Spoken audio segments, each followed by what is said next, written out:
परिचय है, आप लोग इतनी अच्छी संख्या में इतनी शांति के साथ इस स्थान पर नहीं पधारते।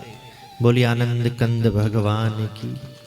प्रत्यक्ष प्रमाण भगवान कल भी कई बार, आज भी प्रारंभ में ही दे रहे हैं कि मैं यहीं विराजमान हूं, फिर भी तुम पहचान ना सको, ताली बजाने में कंजूसी करो, तो इसमें बाल कृष्ण लाल की क्या गलती है।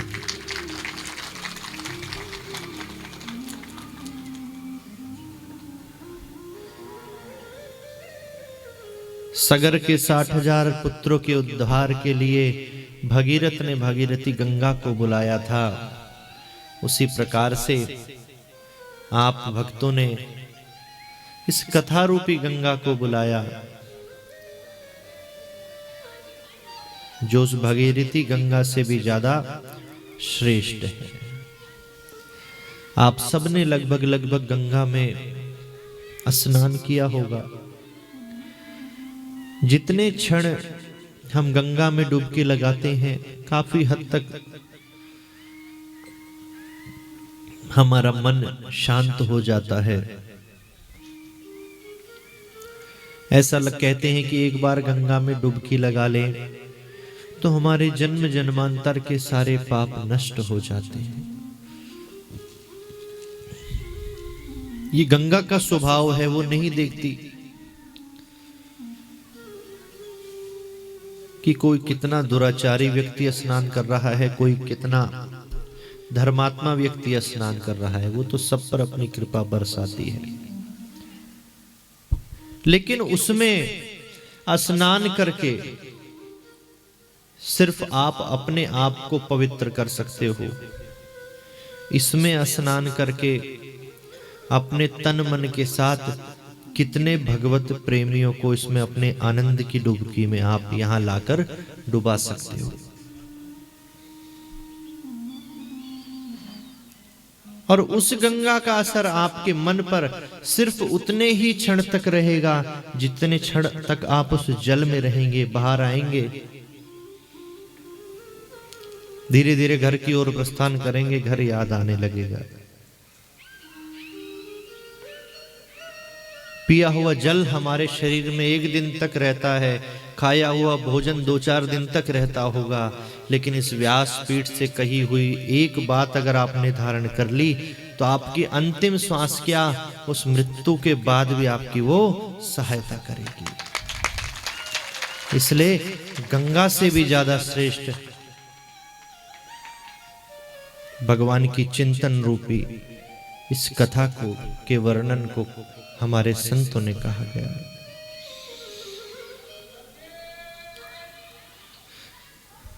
पर यह भी बिना कृपा के प्राप्त नहीं हो सकती।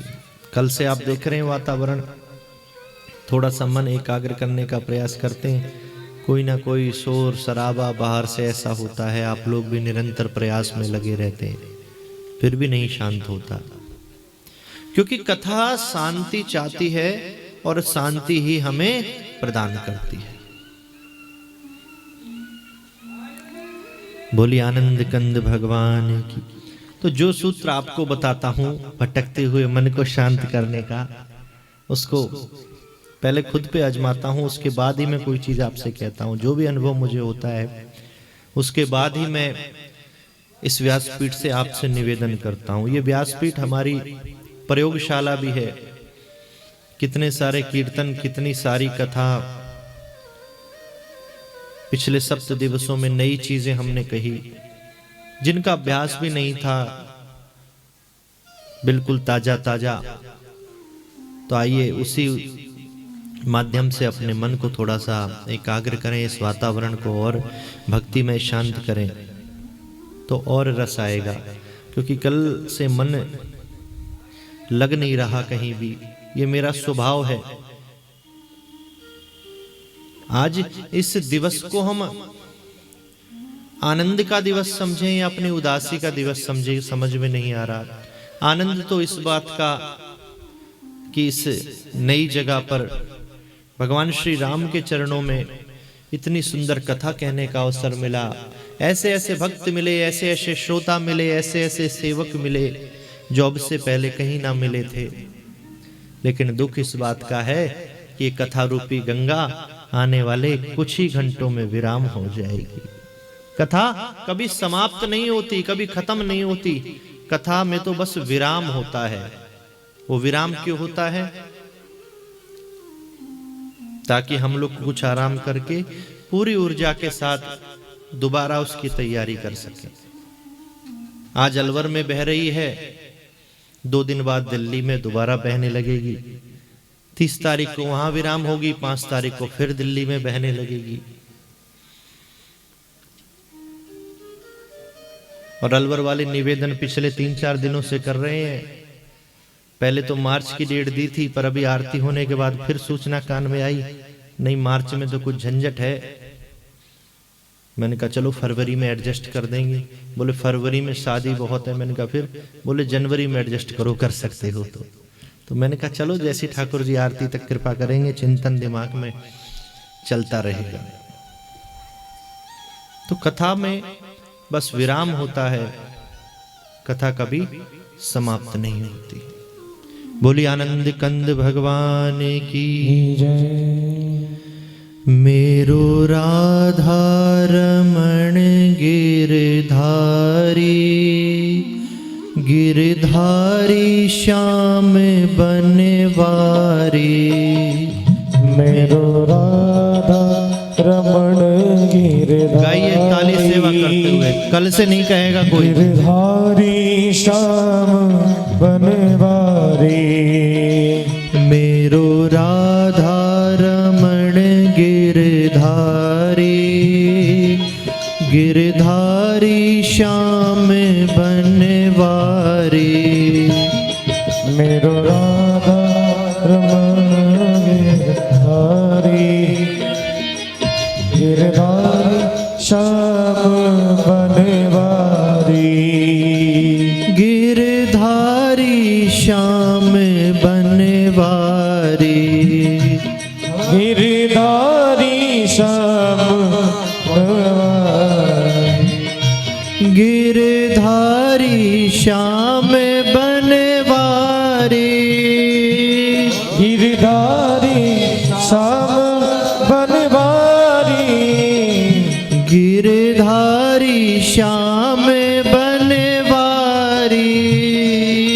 गिरधारी श्याम बनवारी। गिरधारी श्याम बनवारी। गिरधारी श्याम बनवारी। मेरो राधा रमण गिरधारी, गिरधारी श्याम बनवारी। मेरो राधा रमण गिरधारी, गिरधारी श्याम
वृंदावन के वृक्ष को मर्म न जाने को, यहाँ डाल डाल और पात पे राधे राधे हो।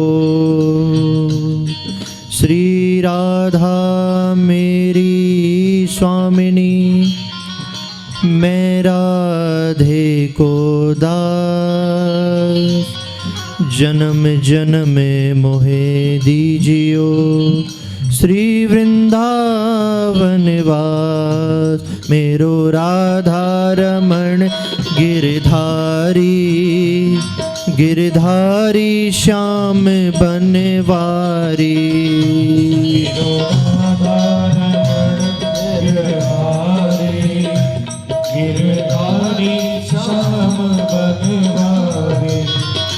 मेरो राधा रमण गिरधारी गिरधारी श्याम बनवारी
गिरधारी श्याम बनवारी गिरधारी श्याम बनवारी गिरधारी श्याम बनवारी गिरधारी श्याम बनवारी गिरधारी श्याम बनवारी गिरधारी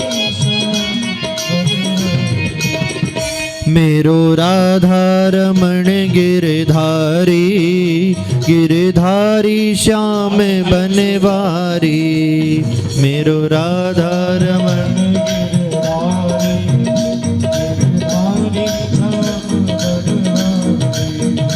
मेरो राधा रमण गिरधारी गिरधारी श्याम बनवारी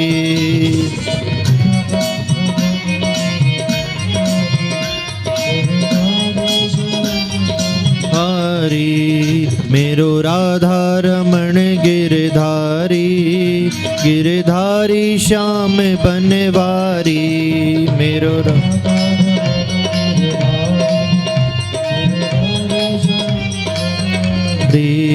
गिरधारी श्याम बनवारी गिरधारी श्याम बन गिरधारी श्याम बनवारी गिरधारी श्याम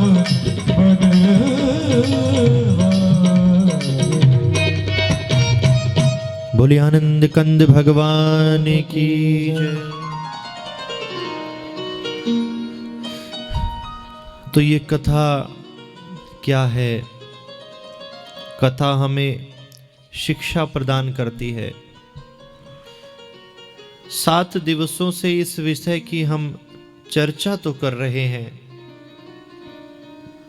कि अध्यात्म की शुरुआत कैसे होती है, धर्म की शुरुआत कैसे होती है, हमारे आचरण से होती है, हमारी सरलता से होती है। पर वो आचरण, वो सरलता कहां से हमें सीखने को मिलेगी, कहां से आएगी?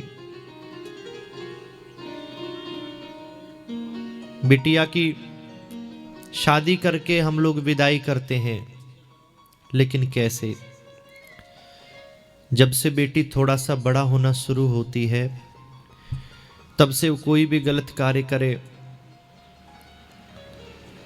कोई सामान ठीक जगह पर ना रखे, तभी माता उसे समझाती है, बेटे ये काम ऐसे नहीं, ऐसे करते हैं क्योंकि तुम्हें पराए घर जाना है। इससे क्या होता है? उसकी मानसिक तैयारी होती रहती है कि हमें पराए घर जाना है। धीरे धीरे रिश्ता देखा जाता है, शादी तय होती है, शादी का समय आ जाता है, बारात आती है, विदा करके बिटिया चली जाती है। लेकिन यही सारा कृत्य अगर आपकी बिटिया को किसी प्रकार की कोई सूचना ना हो कि उसका कहीं विवाह होगा, उसे माता पिता को छोड़कर जाना पड़ेगा, अचानक से कहीं से बारात आए और आप कहो कि बेटा तुम्हें अब इनके साथ जाना है, तो उस बेटी को कैसा लगेगा? अचानक माता पिता को छोड़ने के भय से हो सकता है उसके प्राण में निकल जाए। कैसे विदा किया? मानसिक तैयारी बचपन से ही करने लगे। इसी प्रकार से कुछ लोग तीर्थ यात्रा में जाते हैं, चार धाम जाते हैं, बद्रीनाथ जाते हैं, वृंदावन जाते हैं। जितने दिन की यात्रा होती है उतना सामान अपने साथ लेकर जाते हैं। 8 दिन की यात्रा है तो ज्यादा कपड़े हैं, 2 दिन की यात्रा है तो कम है, 1 दिन की यात्रा है तो सिर्फ थोड़ी बहुत जरूरत की चीजें हैं। जैसी यात्रा वैसी व्यवस्था, वैसी तैयारी। पर एक यात्रा ऐसी है कि जिसे हम सबको करना है, आपको भी और हमें भी। कौन सी यात्रा? हमारी मृत्यु की यात्रा। सबको इस शरीर को छोड़कर जाना है। तो हम उस यात्रा के लिए क्या कर रहे हैं? इतने वर्ष हमने अपने जीवन के व्यर्थ कर दिए, जरा से भी उस यात्रा की तैयारी करी जिस पर हम सबको अवश्य जाना है, नहीं करी। सत्संग में आने का इतना ही लाभ है, श्रीमद् भागवत का यही फल है, यही प्रसाद है। आप लोग सोच रहे होंगे इतने दिन से हम कथा श्रवण कर रहे हैं, इसका हमें फल क्या मिलेगा? अब कोई कहे कि आप स्वर्ग पहुंच जाएंगे, या आपकी मुक्ति हो जाएगी जन्म मरण के बंधन से। बिल्कुल निश्चित है हो जाएगी। लेकिन अभी ऐसी कौन सी पासबुक आपके और हमारे पास है जिसमें हम इस 7 दिन के पुण्यों की एंट्री करा लेंगे और पता करेंगे कि बैंक बैलेंस कितना इकट्ठा हुआ, स्वर्ग में जा पाएंगे या नहीं जा पाएंगे?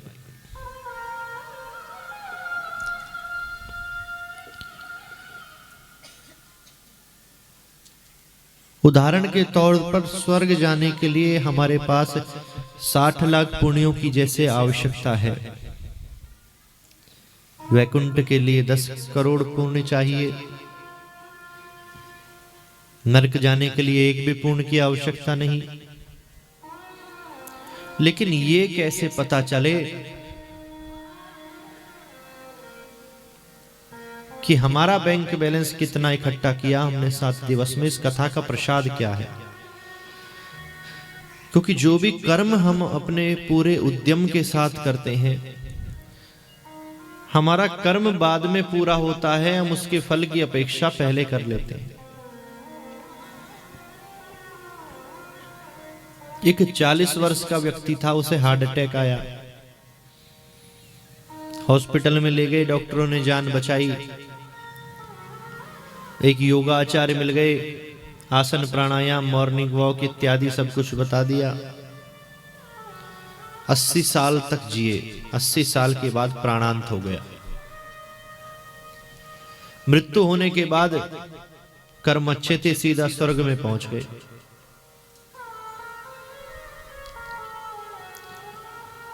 देवताओं ने कहा आइए स्वागत है आपका डुप्लेक्स फ्लैट यहां पर तैयार है, इतने नौकर चाकर सेवा में तैयार हैं, रहना शुरू करिए। अब स्वर्ग की इतनी सुंदर सुविधा देखने के बाद भी उस व्यक्ति का चेहरा लटका हुआ है। लोगों ने प्रश्न किया कि यहां पर तो लोग आने के लिए तरसते हैं, तुम स्वर्ग आकर भी इतने उदास हो, कुछ बात समझ नहीं आई।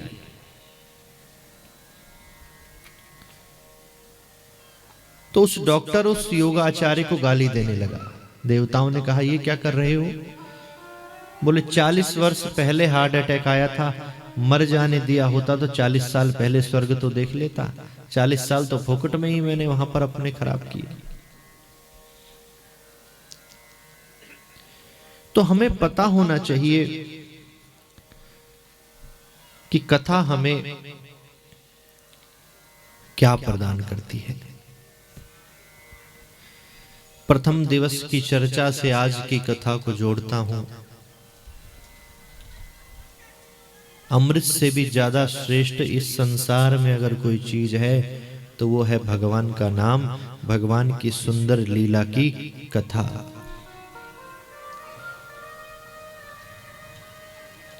हमारे अंदर एक विनम्रता आ जाती है, सरलता आ जाती है, एकाग्रता आ जाती है, एक मैच्योरिटी आ जाती है।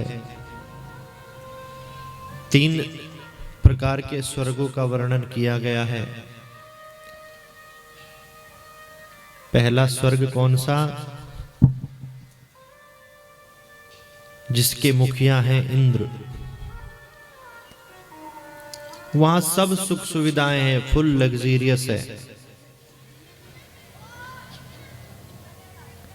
लेकिन ऐसी सुख सुविधा में भी इंद्र को क्या लगता है?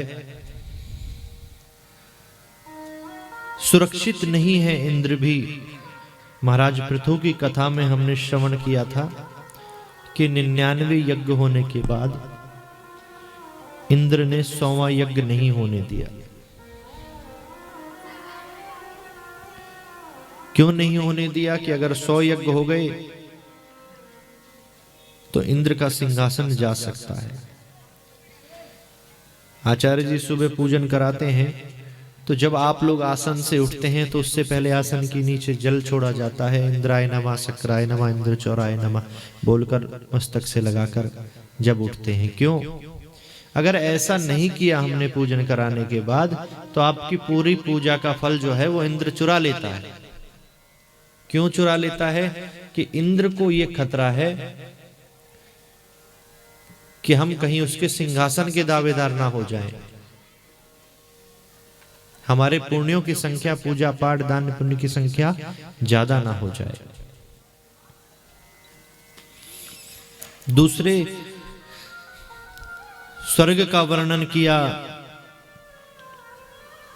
जिसके मुखिया है भगवान शंकर। कैलाश पर्वत पर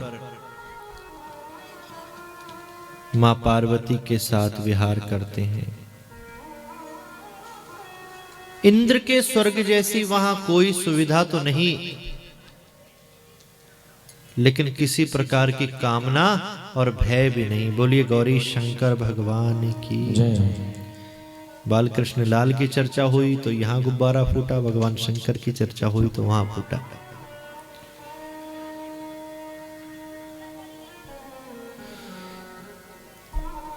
आप लोगों की इतने ध्यान से कथा सुनने से कहीं मेरा भी ध्यान ना लग जाए। समझ गए समझने वाले क्या कह रहे हैं महाराज जी।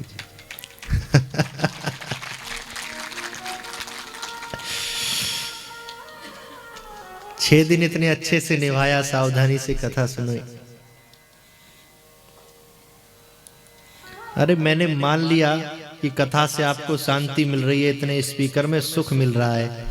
अब बिल्कुल माइक में खर्राटे मार के ही बताओगे कि हाँ महाराज जी कथा इतनी मीठी है, हैं?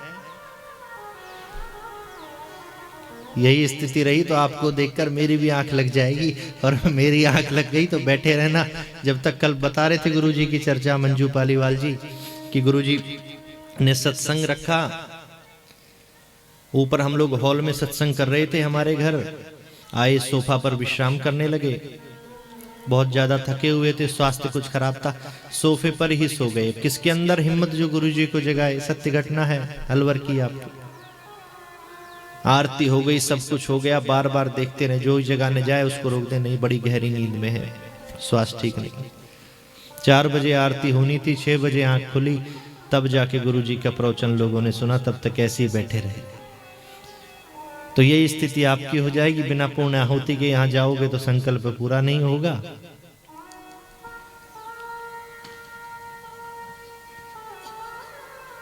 और सप्तम दिवस की कथा है तो श्रवण करना भी आवश्यक है,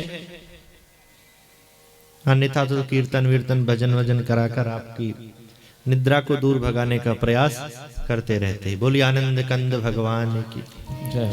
नहीं आई आवाज, आपके कान में भी नहीं आई होगी, मुझे तो जब आएगी।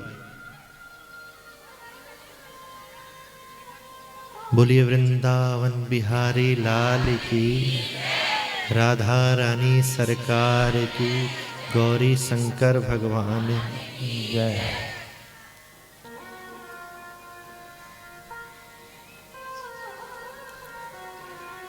आप लोगों के लिए भी जय फ्री है आज। जय के समय हाथ तो उठा रहे हैं 2-4 लोग, पर लगा नहीं रहे।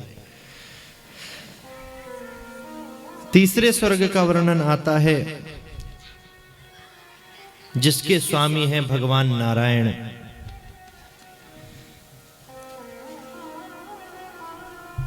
मां लक्ष्मी जिनके चरण दबा रही हैं। भगवान नारायण कौन है?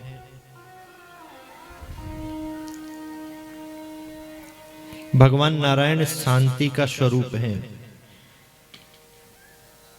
मां लक्ष्मी सुख का स्वरूप है। जहां शांति के चरण सुख दबाता है। इस कलिकाल में सबसे बड़ी त्रुटि, सबसे बड़ी गलती हमसे क्या होती है कि हम सुख के अधीन शांति को ढूंढते हैं। सबसे बड़ी समस्या है।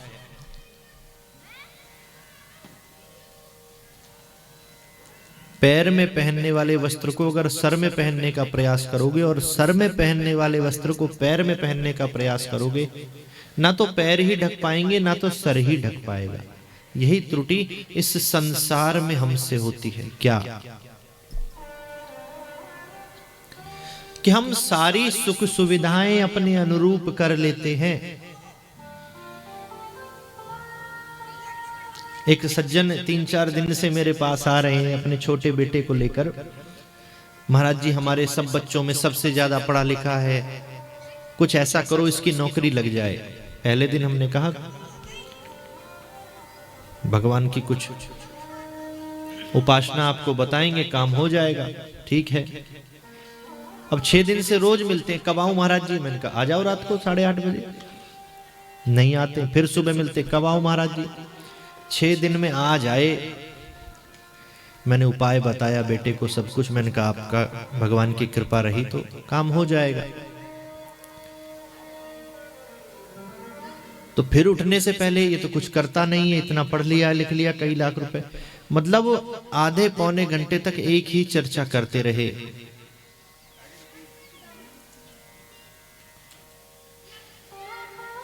मैंने कहा आप अपने बच्चे को 6 दिन से इतना टॉर्चर कर रहे हो कि मेरे सर में दर्द हो गया। 24 घंटे कैसे आपके पास रहता होगा, ये तो इसका धन्यवाद आपको करना चाहिए। हम जीवन जीना ही नहीं जानते। पुत्र जब कंधे का बराबर हो जाए तो उसके साथ मित्रवत व्यवहार हमें रखना चाहिए। एक मित्र की तरह आप उसके साथ रहें, तभी वो अपने सुख दुख हानि लाभ हर चीज की चर्चा वो आपसे करेगा।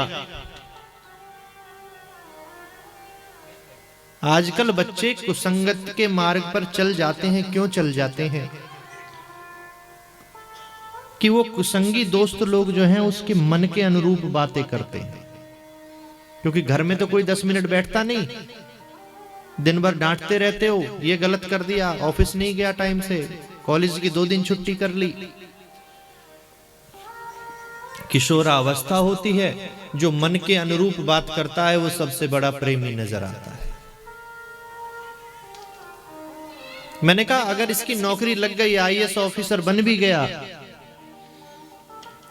तब भी आप कोई ना कोई कमी बताते रहोगे। फिर वो बड़े बेटे की कमी बताते रहे जो बढ़िया कमा रहा है, उसके बच्चे ऐसे करते हैं, ये करते हैं, वो करते हैं। यही तो त्रुटि है हमारे अंदर। क्या त्रुटि है? कि हम सुख के अधीन शांति को ढूंढ रहे हैं। कि 3 बच्चे हैं, हम कहें बैठो तो बैठ जाए, हम कहें उठ जाओ तो उठ जाए। परसों मैंने इस चर्चा को किया आपसे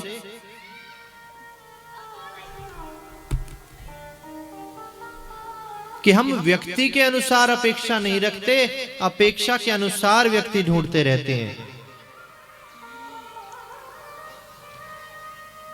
मैंने फिर कह दिया जाते जाते उन बाबूजी से, मैंने अंकल जी आपने कितनी साल नौकरी करी थी? अरे नहीं, हम तो बस मेहनत मजदूरी करके पेट पाल लिया। मैंने कहा जो काम आप नहीं कर सके वो बच्चे से अपेक्षा क्यों करते हो? पढ़े लिखे तो आप भी काफी हो। मैंने कहा थोड़ा समय दीजिए इसको।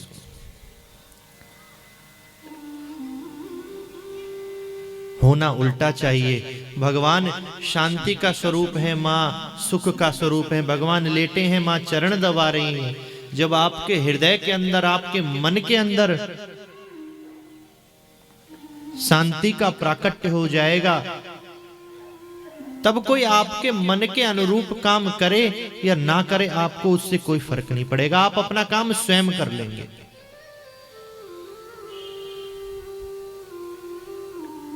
वैसे तो मैं संसारिक चर्चा करता नहीं, पर उन बाबा ने ऐसा चिंतन करा दिया आज। सबसे बड़े उनके दुख का कारण था कि 4 बजे बच्चा जो है वो पानी नहीं गर्म करता स्नान करने के लिए। मैंने कहा आप कितने बजे स्नान करते हो? बोले 4:10 पे। मैंने कहा 10 मिनट? बोले पानी गर्म होने के। मैंने कहा 4 बजे उठकर गैस पे रख दिया करो, क्या फर्क पड़ता है? इतना तो तुम स्नान करके पूजा का पुण्य नहीं लेते होगे जितना लेट पानी गर्म होने का पाप ले लेते हो इस बच्चे को डांट डांट कर। क्या फर्क पड़ता है? अगर आपका अपना कर्म पूरे मनोयोग से कर रहे हो, 4 बजे स्नान करना चाहते हो तो आप 4 बजे स्नान करो। अगर किसी से अपेक्षा रखोगे कि ये हमारी सारी व्यवस्था 4 बजे करके दे, तो ये बिल्कुल गलत है। ये कदापि उचित नहीं कि 4 बजे उठ के पूजा आपको करनी है। जो 8 बजे नहाता है, 10 बजे नहाता है, उसकी नींद और खराब कर रहे हो। क्या पुण्य मिलेगा? इसलिए व्यक्ति के अनुसार अपेक्षा रखें। और जब हृदय में सबसे बड़ा धन यही है, इस कथा का, इसका संकेत भागवत जी में भी दिया गया है और सभी सदग्रंथों में, नारद भक्ति सूत्र में भी है। लेकिन स्पष्टीकरण, हमारी जितने भी शंका हैं जीवन की, इन सब का स्पष्टीकरण दिया गया है तो श्री रामचरितमानस रामायण में दिया है। गोस्वामी तुलसीदास जी की प्रत्येक चौपाई के द्वारा जीवन के हर संकट का आपके पास, हर क्वेश्चन का उत्तर है अगर आप ढूंढना चाहो। और सबसे बड़ा फल पुण्य मिलेगा, बाद की बात है। स्वर्ग जाओगे, बाद की बात है। वैकुंठ जाओगे, बाद की बात है। लेकिन अभी क्या मिला जो 7 दिन से इतनी मेहनत कर रहे हो? सबसे बड़ा फल तो अभी का है। तो गोस्वामी जी ने स्पष्ट शब्दों में लिख दिया कि बिनु सत्संग विवेक न होई और राम कृपा बिनु सुलभ न सोई। वो विवेक क्या है? वो विवेक वो है, बुद्धि सबके पास है। एक छोटे से जानवर के, पशु के पास भी है। आप कुत्ते को पत्थर दिखाओ, भाग लेता है, पता है मारेगा, पर विवेक नहीं। तो कथा का प्रसाद क्या है कि बिनु सत्संग विवेक न हुई। सत्संग के बिना आपके हृदय में विवेक की जागृति नहीं हो सकती। और राम कृपा बिनु सुलभ न सोई। भगवान की कृपा के बिना लाख प्रयास कर लोगे, पहली बात तो ग्रह कारज नाना जंजाला, नाना प्रकार के ग्रह के जो कार्य हैं वो आपको इस प्रांगण में आने से अवरुद्ध करेंगे। और उनमें से आप किसी तरह अपना अमूल्य समय निकालकर आ भी गए, पंडाल में 3 घंटे बैठे तो रहोगे, या तो मन बुद्धि घर के रेगुलेटर में फंसी रहेगी, कहीं ऑन तो नहीं रह गया, या नींद में खर्राटे मारते रहोगे। अगर भगवान की कृपा नहीं हुई, और कृपा हो गई और विवेक की जागृति हो गई तो तुरंत आप अपनी दृष्टिकोण को बदल देंगे। एक चीज को देखने के बहुत सारे दृष्टिकोण हैं। इस पंडाल में आप बैठे हैं, कुछ लोग अपने घर में से आए होंगे, जिन्हें यहां पर अच्छा लग रहा होगा, ठंड में से आए होंगे। कुछ लोग तपती हुई गाड़ी में से आए होंगे, धूप सेकते हुए हीटर चलाकर, उन्हें यहां पर हल्की सी ठंड महसूस हो रही होगी। कुछ व्यक्ति ऐसे ही वातावरण से आए होंगे जितना टेम्परेचर यहां का है। तो पंडाल का टेम्परेचर तो उतना ही है, पर हमारी बुद्धि का दृष्टिकोण क्या है कि हम उस ठंड से इस पंडाल की तुलना कर रहे हैं या उस गर्मी से इस पंडाल की तुलना कर रहे हैं। तीनों का अपना अपना अलग दृष्टिकोण है। तो फल सुख देगा या दुख, ये आपकी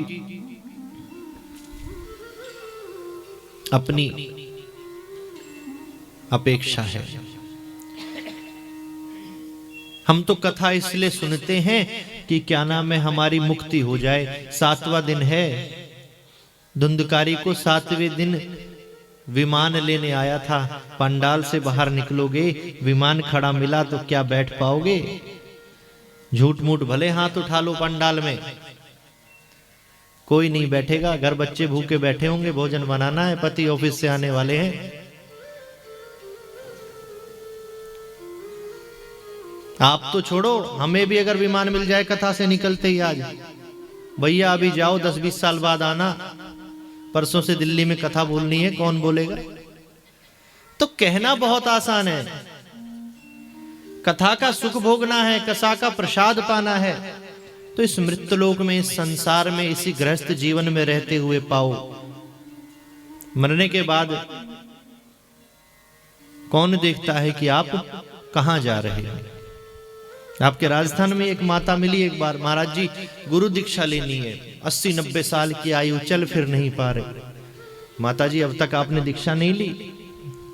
बोले नहीं, बचपन में ही ली थी, शादी से पहले, पर गुरुजी की आयु बहुत थी, तो जब तक विवाह हुआ गुरुजी का शरीर पूरा हो गया। मैंने कहा नाम जपते रहा करो, गुरुजी का शरीर नहीं रहा तो क्या फर्क पड़ता है? गुरु का और हमारा कोई शरीर से मतलब थोड़ी है, ये तो आत्मा का और संबंध है, जन्म जन्मांतर का संबंध है गुरु शिष्य का। गुरुजी का शरीर पूरा हो गया तो क्या वो हमारे साथ नहीं है? भगवान कृष्ण आज की कथा में अपने शरीर को छोड़ेंगे तो क्या हमारे साथ नहीं है? रामचरितमानस में भगवान राम अपने शरीर को छोड़ते हैं तो क्या हमारे साथ नहीं है? शरीर का तो संबंध ही नहीं है, तो आत्मा का संबंध है। अरे गुरुजी सुनो तो सही, विवाह के बाद फिर हमने और पति ने नाम लिया, सो ही 20 साल बाद वो गुरुजी भी चले गए, फिर लिया। चौथे आप, मैंने माता जी क्षमा करो, अभी तो बहुत सारे काम निपटाने हैं, इतनी जिम्मेदारी गुरुजी सौंप कर गए हैं।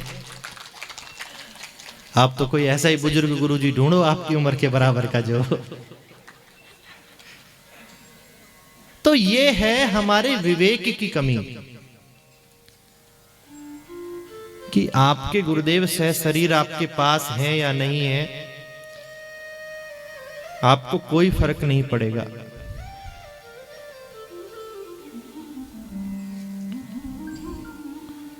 गुरु कृपा का वर्णन शब्दों से करना संभव नहीं है। मेरी प्रथम कथा से आप सभी परिचित हैं। हनुमान जयंती के पावन उपलक्ष्य में कार्यक्रम आपके डेरा वाले आश्रम में चलता है। कथा का आयोजन हुआ, जगह जगह पोस्टर, बैनर, होर्डिंग लग गए कि गुरुदेव कथा करेंगे। 1 से 4 का समय रखा गया और जिस दिन कथा प्रारंभ होनी थी ठीक 12 बजे मुझसे कहा कि आप जाकर व्यासपीठ पर बैठो, आप कथा बोलोगे। मैंने कहा मैंने तो भागवत जी को आज तक खोल के ही नहीं देखा, मैं क्या बोलूंगा? बेटा, जिसे याद करके खोल के देखकर बोला जाए उसे कथा नहीं कहते, उसे सिर्फ आप अपना अनुभव, अपना ज्ञान कह सकते हो। आप जाकर व्यासपीठ पर बैठो, क्या कहना है क्या नहीं कहना ये मेरी जिम्मेदारी। सारे श्रोताओं के पीछे अपना तख्त लगवा लिया, सप्त दिवस तक क्या मैंने बोला क्या नहीं बोला, अपनी रिकॉर्डिंग सुनकर ही मैं चौंक गया। ये होती है गुरु कृपा। मेरे गुरुदेव ने मेरे हाथ को पकड़ा और मैं कथा कहने लगा, बिना किसी ज्ञान के, बिना किसी अनुभव के, बिना किसी उसके। हम इस व्यासपीठ पर बैठकर अगर कथा कह सकते हैं तो संसार का ऐसा कोई दुर्लभ कार्य नहीं जो गुरु कृपा से आप ना कर सकते हो। बीच में एक दिन स्वास्थ्य बिगड़ा, डायलिसिस के लिए गए हॉस्पिटल में, समय लग गया, मैं भी पहुंचा। बोले कथा का समय हो रहा है, आप यहां कैसे? बोले आपका स्वास्थ्य बिगड़ गया, मैं कथा कैसे बोलूंगा? स्वास्थ्य बिगड़ गया तो क्या हुआ? मेरे लिए इससे बड़े सौभाग्य की बात क्या होगी कि मैं अपने प्राणों को त्याग रहा हूंगा और मेरा बेटा व्यासपीठ पर बैठकर कथा बोल रहा है। उस अंतिम घड़ी में अगर 2 आंसू तुमने मेरे पास बैठकर बहा दिए तो उससे सिर्फ समाज को प्रसन्न कर सकते हो। उस घड़ी अगर व्यासपीठ पर बैठे रहे तो उस परमात्मा के भी नेत्रों में आंसू आ जाएंगे। यह एक संत का स्वभाव कि विषम से विषम परिस्थिति में जिसकी मनय स्थिति कभी ना बदले वो संत है। संत हृदय नवनीत समाना, नवनीत माने माखन, मक्खन से भी कोमल जिसका हृदय है वो संत है। हम समझे तो सही कि गुरु और शिष्य का संबंध क्या है, हम इस बात को नहीं जानते। इस बात को हमें समझना चाहिए कि कितने जन्मों का पुण्य हमारा उदय हुआ कि जब हमारा गुरुदेव से मिलन हुआ। नहीं चाहकर भी लोग सद्गुरु को इस संसार में प्राप्त नहीं कर सकते। बोलिए सद्गुरुदेव ब्रह्म भगवान की जय। गुरु ज्ञान की सीढ़ियां तो कोई कोई बिड़ला चढ़े, गुरु ज्ञान की सीढ़ियां तो कोई कोई बिड़ला चढ़े। जो चढ़ जाए एक बार 84 तुरंत कटे, जो चढ़ जाए एक बार 84 तुरंत कटे। हाँ गुरु नाम का जाप तो कोई कोई बिरला करे, गुरु नाम का जाप तो कोई को बिरला करे। जो करता है लगातार तो भक्ति तुरंत बढ़े, जो करता है लगातार तो भक्ति तुरंत बढ़े। सबरी पर कृपा गुरुदेव की कैसी हुई, विलंबत रखना अंतरे पर, कैसी कृपा हुई सबरी? एक सबरी नाम की भिलनी जब गुरु शरण में आई, एक सबरी नाम की भिलनी जब गुरु शरण में आई। गुरुदेव ने प्रभु मिलन की एक विद्या उसे पढ़ाई, गुरुदेव ने प्रभु मिलन की एक विद्या उसे पढ़ाई। इंतजार यहीं पर करना, सदा जाप नाम का करना। इंतजार यहीं पर करना, सदा जाप नाम का करना। गुरुदेव की उस वाणी को सबरी ने गांठ लगाई, गुरुदेव की उस वाणी को सबरी ने गांठ लगाई। सब ऋषि मुनियों को छोड़ के प्रभु सबरी की कुटिया आए, सब ऋषि मुनियों को छोड़ के प्रभु सबरी की कुटिया आए, खुद राम ने शीस झुकाया और भामिनी कह के बुलाए। खुद राम ने शीस झुकाया और भामिनी कह के बुलाए। गुरु वचनों पर विश्वास तो कोई कोई विड़ला करे, गुरु वचनों पर विश्वास तो कोई कोई विड़ला करे।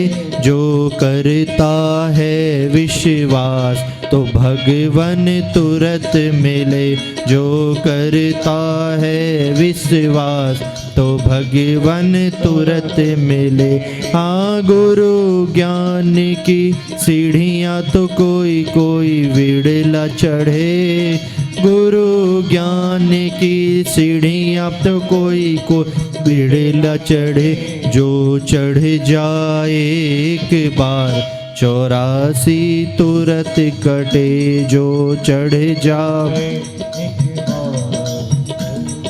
तुरंत कटे। गुरु सेवा का फल क्या होता है? जो आप सब यहाँ प्रांगण में बैठकर कथा श्रवण कर रहे हो, ये गुरु जी की सेवा कर रहे हो।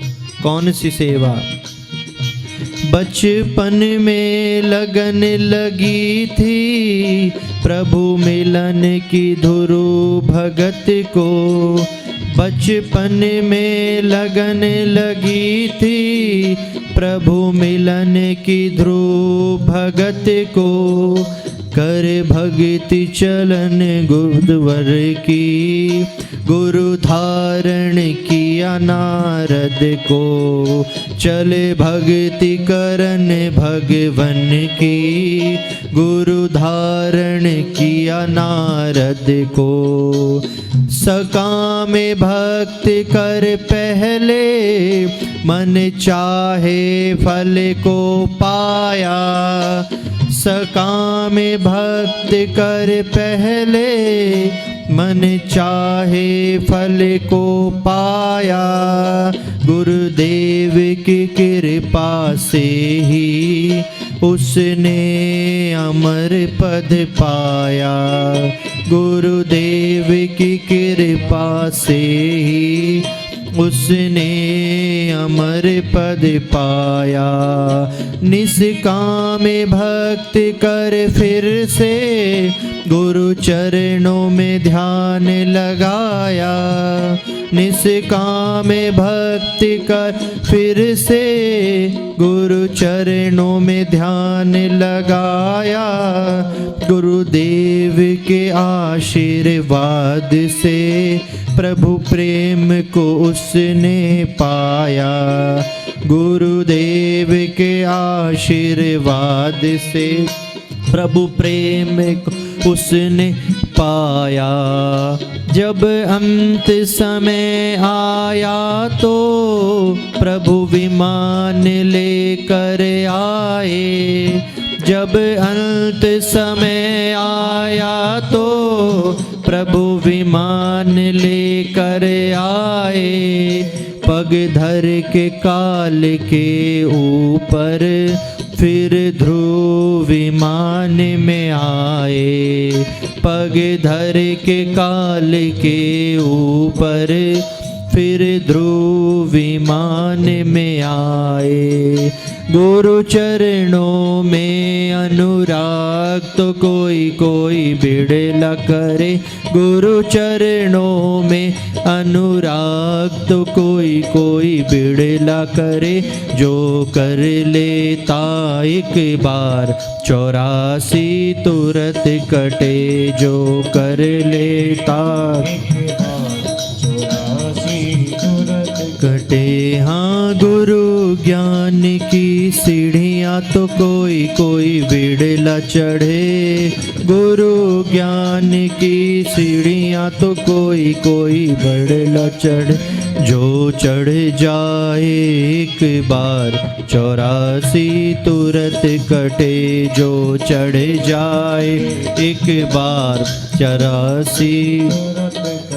हमारे संतों ने सबसे बड़ा धर्म इस संसार में अगर कोई बताया है वो सेवा का बताया है, चाहे गुरुदेव की हो, चाहे भक्तों की हो, चाहे किसी की भी हो। एक ऐसे भक्त हुए गुरुदेव के, नाभाजी महाराज। ना पूजा पाठ समाधि धुन गुरु सेवा की लागी। ना पूजा पाठ समाधि धुन गुरु सेवा की लागी। एक भक्त हुए गुरुदेव के, नाम था श्री नाभाजी। एक भक्त हुए गुरुदेव के, नाम था श्री नाभाजी। गुरु भाई था एक व्यापारी, जब सांव समुद्र में तारी। गुरु भाई था एक व्यापारी, जब नाव समुद्र में तारी। जब नैया चली भंवर में, गुरुदेव को लिया पुकारी। जब नैया चली भंवर में, गुरुदेव को लिया पुकारी। गुरुदेव ध्यान में बैठे, नाभाजी पंखा कर रहे।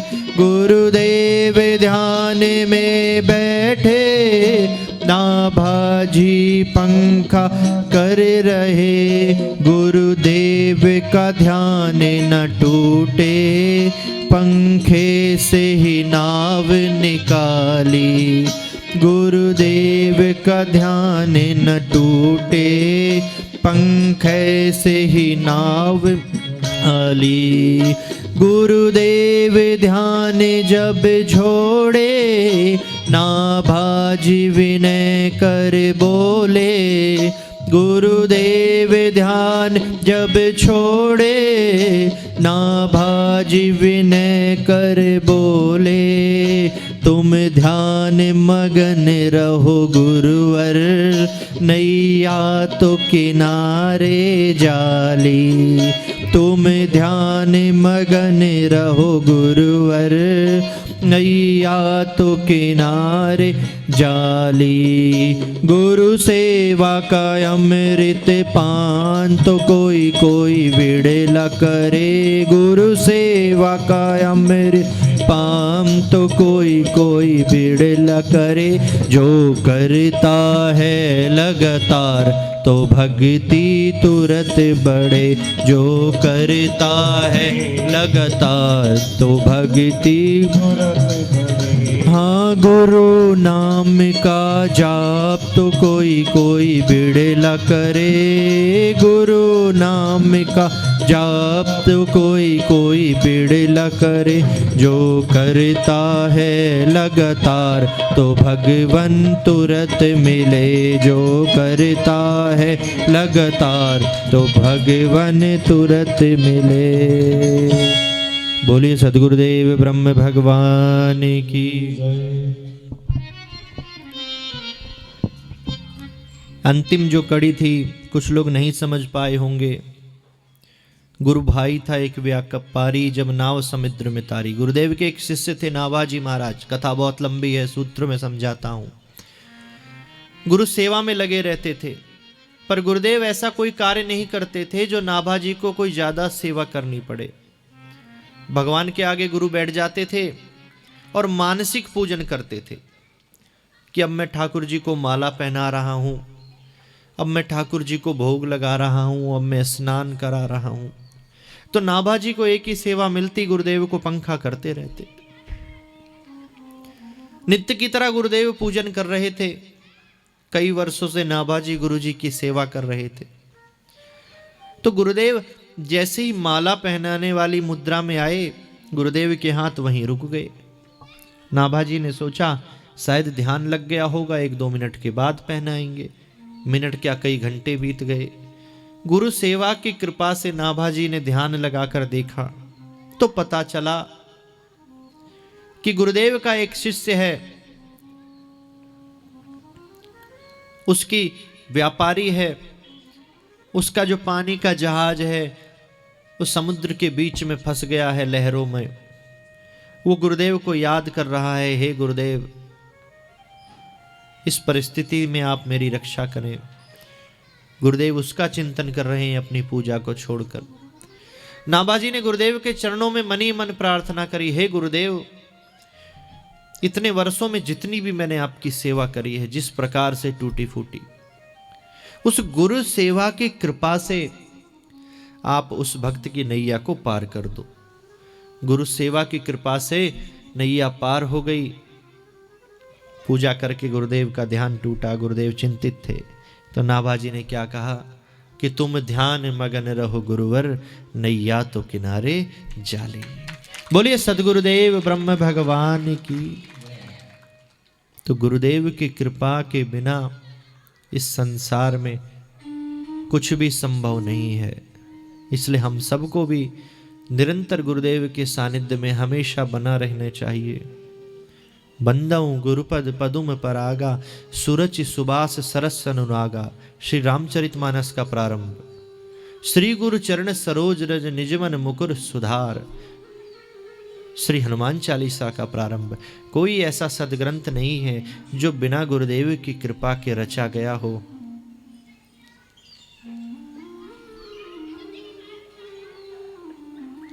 निज मन मुकुर सुधार। गोस्वामी जी कह रहे हैं कि गुरुदेव की चरणों की रज से मेरे मन का सुधार करो। इसलिए गुरुदेव की कृपा से ही आप कथा श्रवण कर पा रहे हैं, मैं सुना पा रहा हूं। अभ्यास करके ना कथा सुनी जा सकती है ना कही जा सकती है। ये तो कृपा का सौदा है। अगर कृपा है तो सुन पाओगे, कृपा है तो सुना पाऊंगा, कृपा नहीं है तो पंडाल में भी आकर नहीं सुन पाओगे।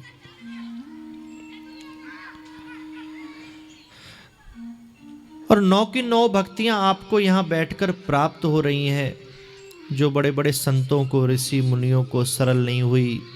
अन्य युगों में भूखे प्यासे वो रहे और इतनी सरलता से 9 की 9 भक्तियां हम प्राप्त कर रहे हैं। इससे बड़ी कृपा और क्या हो सकती है। भगवान श्री कृष्ण को मथुरा से गोकुल सूप में रख के ले गए थे। सूप जानते होंगे आप लोग, गेहूं फटकने वाला। आपकी राजस्थान की भाषा में शायद कुछ और बोलते होंगे। क्या?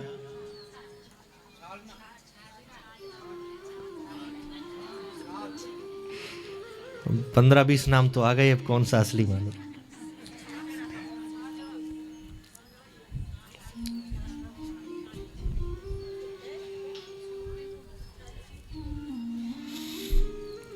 तो सूप ही वहां पर उपलब्ध था इसलिए ले गए, पर संतों ने उसकी भी व्याख्या बहुत अच्छी करी कि इस कथारूपी प्रसाद से जिस विवेक की प्राप्ति हमें हुई वो उस सूप की तरह होना चाहिए जैसे सूप में भगवान गए थे। क्योंकि मन पे आप अगर विचार करो, जैसे हमने पढ़ाई करी, आप सब ने पढ़ाई करी, उनमें से लगभग एक 75 to 80% ऐसी पढ़ाई करी कि जो जीवन में जिसकी आवश्यकता ही नहीं पड़ी। आप सब जानते होंगे।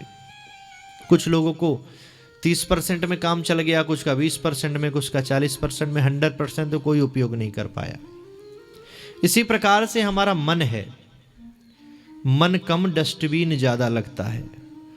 कितनी फालतू की चीजें हमने उसमें रख रखी हैं जिनकी हमें कभी जरूरत भी नहीं पड़नी। कितने लोगों की हम चिंतन करते हैं, उनकी बुराई का चिंतन करते हैं। सामने वाले ने गाड़ी खरीद ली, उसके चिंतन करके दुखी हैं, भोजन नहीं कर पा रहे हैं। एक व्यक्ति रो रहा था, एक हंसते हुए व्यक्ति ने पूछा, भैया क्यों रो रहे हो? बोले तुम हंस रहे हो इसलिए रो रहा हूं। बोले चुप कब होगे? जब बोले तुम रोने लगोगे तब मैं हंसने लगूंगा। तो सबसे बड़े दुख का कारण तो यही है कि मन में इतनी फालतू चीजों को रख रखा है जिनकी आपको आवश्यकता ही नहीं, आपकी कोई मदद ही नहीं करती वो चीजें। तो सत्संग रूपी सूप में अपने मन और बुद्धि रूपी अनाज को रखिए 7 दिवस जो आप इस कथा में श्रवण कर रहे हैं तो समझे सूप को फटका जा रहा है, हिलाया जा रहा है। और इस 7 दिवस के बाद अपने आत्मचिंतन के द्वारा, अपने मनन के द्वारा उस फालतू चीज को, उस गंदगी को, उस पत्थरों को बीन कर बाहर फेंक दें और शुद्ध अनाज की तरह अपने निर्मल मन और निर्मल बुद्धि का विकास करें। एक मुनीम होता है, एक सेठ होता है, और ये तो वैसे ही सेठों की नगरी है राजस्थान। मुनीम की तो परिभाषा हमारे गुप्ता जी ने बताई थी परसों कि एक मुनीम 3 पीढ़ी की सेवा कर देता है। कम आयु में आता है, सेठ बुढ़ा होता है, कुछ से साल बाद सेठ जी खिसक लेते हैं, बेटा बन जाता है सेठ। 20-30 साल वो मेहनत करता है, वो खिसक लेता है, अब उसका बेटा सेठ बन जाता है। तो मुनीम जी की आयु तो 60-70 साल हो जाती है और सेठ जी की आयु 25 वर्ष होती है। पर मुनीम एक ही जो है 3 पीढ़ी का काम चला देता है। हमारे ड्राइवर का उदाहरण दे रहे थे वो अमर का, कि 7-8-10 साल गुरुजी की सेवा करी, 3 साल से आपकी कर रहा है, और जब तक आप बुजुर्ग होगे तब तक आपकी अगली पीढ़ी जब व्यासपीठ पर बैठेगी तो 2-4-5 साल तो उसकी भी कर जाएगा, तो हो गई ना 3 पीढ़ी की सेवा। मैंने कहा वाह रे गुप्ता जी, क्या दिमाग लगा। एक प्रश्न इन्होंने और किया कल मुझसे रात को, बहुत लाजवाब। अब ऐसे तो नींद आपकी भागेगी नहीं। बोले गुरुजी ये बताओ, जब रिटायरमेंट होता है तो इतने साफे क्यों बांधे जाते हैं? मेरे को तो 50 साफे बांधे गए कॉलोनी में, ऑफिस में, इधर और उधर। मैंने कहा सम्मान के लिए बांधा जाता है। बोले आपको रोज बांधा जाता है, हमारी पगड़ी से ही चर्चा चली। कह रहे आपको बांधा जाता है, आप व्यासपीठ का प्रतिनिधित्व कर रहे हैं, कथा कर रहे हैं, इतनी बड़ी जिम्मेदारी को संभाल रहे हैं। श्रीमद् भागवत की कथा बोलना भी एक बहुत बड़ी जिम्मेदारी है, ऐसा उन्होंने कहा। पिता की मृत्यु होने के बाद बेटे के सिर पर इसलिए बांधी जाती है कि अब आप ही इस घर के बड़े हो, मुखिया हो, आपको ही सारी जिम्मेदारी संभालनी है, जैसे आपके पिताश्री संभालते थे। लेकिन हम तो आज जिम्मेदारी से मुक्त हो गए, निठल्ले घोषित कर दिए कि ये रिटायर है, कहीं किसी काम का नहीं है, तब कौन सी जिम्मेदारी सर पर। मैंने कहा तब आपके घर की जिम्मेदारी के लिए साफा पहनाया जाता है। बोले जब तक आदमी रिटायर होता है, जब तक घर के जिम्मेदार तो बच्चे बन गए होते हैं, और बन भी जाना चाहिए, जिम्मेदारी का बोझ उन पर आ जाना चाहिए। तो गुरुजी ये बताओ कि ये रिटायर के बाद क्यों बांधी जाती है? कह रहे इतना बड़ा फंक्शन, इतनी पार्टी, ये वो किया जाता है, ढोल नगाड़े। अरे आज से दिनचर्या खत्म हो गई, सुबह उठने का टाइम खत्म हो गया, ऑफिस जाने का खत्म हो गया, कमाई बंद हो गई, सब सिस्टम खत्म हो गया, और उत्सव मना रहे हो, कैसी बात है। बहुत हंसाया रात को। तो हमेशा प्रसन्न रहना किसी भी बात से। उदास रहने के तो बहुत कारण आपको मिल जाएंगे, प्रसन्न रहने के बहुत कम कारण मिलेंगे। देखो कैसे मुस्कुरा रहे हैं। गुरुदेव कहते थे कि ईश्वर की सबसे बड़ी भक्ति वो है हमेशा जो व्यक्ति प्रसन्न रहता है, मुस्कुराता रहता है बिना किसी कारण के। वृंदावन से एक बार, दिल्ली से वृंदावन के लिए निकले, बोले बेटा रास्ते में देखना कोई भी व्यक्ति एकांत में मुस्कुराता है हुआ मिले तो मुझे बताना। दुखी तो बहुत मिल गए, रोते हुए बहुत मिल गए, उदास बहुत मिल गए, अकेले कोई हंसता हुआ नहीं मिला। बोले देख लिया, सब संसार परेशान है, क्यों नहीं मुस्कुरा रहा है? क्योंकि संतुष्ट नहीं है, हृदय में विवेक नहीं है, बुद्धि तो है, सत्संग रूपी सूप का उपयोग जीवन में नहीं किया है, फालतू चीजें परेशान कर रही हैं। बेटा नहीं सुन रहा, बेटी नहीं सुन रही, अरे आप तो सुन रहे हो, उनकी बात तो एक ही है, क्या फर्क पड़ता है? तो सबसे बड़ा प्रसाद जो कथा का है, इतना लंबा इसको इसलिए खींचा कि कोई भी चीज हम लेने जाते हैं तो हमें पता होना चाहिए हम इसका क्या उपयोग करेंगे, हमारे किस काम आएगी, इसका क्या महत्व है। सबसे बड़ा कथा का जो प्रसाद है वो है विवेकवान बुद्धि होना, सरल होना, सौम्य होना, धैर्यवान होना, प्रेमी होना, आनंदित होना, प्रसन्न रहना। इससे बड़ा फल आपको करोड़ों रुपए खर्च करके भी ऐसा कोई नहीं मिलेगा जो आपको चेहरे पर आपकी मुस्कान ला सके, आपको गहरी नींद में सुला सके। पर एक बार भगवान के कथा रूपी लीला रूपी रसास्वादन में डूब गए तो गंभीर से गंभीर, विषम से विषम परिस्थिति में भी एकांत में बैठकर आनंद में डूबे रहोगे। आज भी ब्रज में देखें कितने ऐसे संत हैं जो विरक्त हैं, अकेले हैं, किसी से नहीं मिलते। कुछ आ गया तो पा लिया, नहीं आया तो नहीं पाया, पर जितने आनंद में वो हैं, हमें लगता है कि कोई टाटा बिरला अंबानी भी उतने आनंद से रात को सो पाता होगा। कोई तन दुखी, कोई मन दुखी, कोई धन बिन रहत उदास, थोड़े थोड़े सब दुखी, सुखी राम के दास। तो हम सबको भी उस परमपिता परमेश्वर का दास बनना है। विवेक के बिना कोल्हू की बैल की तरह इस जगमग अंधेरे में अंतिम श्वास तक भागते रहो, भागते रहो। कोल्हू की बैल भागता रहता है, शाम को पूछो कितना चला, बोले 50 किलोमीटर चला। फिर तो अलवर से तिजारा पहुंच गया होगा। आंखों से पट्टी खोली तो देखा जहां से यात्रा प्रारंभ करी सी उससे और 2 कदम पहले खड़ा हूं। यही हाल मनुष्य का है।